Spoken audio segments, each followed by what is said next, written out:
Si Marcos, pasyal-pasyal na lang yan. Grabe ka naman, Tatay Diggs. Pasyal-pasyal lang talaga yung Pangulo natin.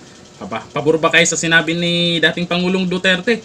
Eh di ba pupunta palagi yan mula nung nanalo pa, nung una pa, nanalo bilang Pangulo, ay laging pumupunta sa ibang bansa ay para sa taong bayan naman daw.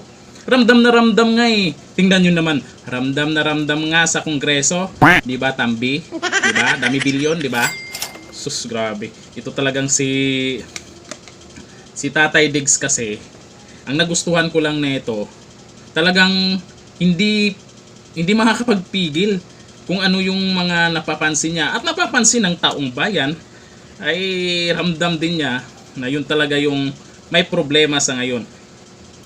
Yung pagpunta naman sa ibang bansa ay hindi naman natin sa inaano, ay may mga nakukuha namang investment si PBBM.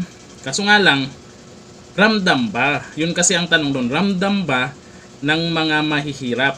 Siguro yung mga mayayaman, lalong yung mayaman, mga negosyante sa atin, pero yun ang hinahanap po ng taong bayan. Kasi ano na eh, ilang taon na.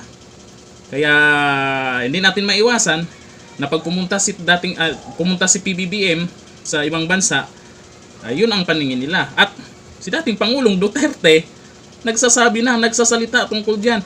Pasyal-pasyal lang daw si PBBM. Nako, anong masasabi nyo kaya dito sa panibagong banat ni dating Pangulong Duterte? Pasyal-pasyal lang ba ang ginawa?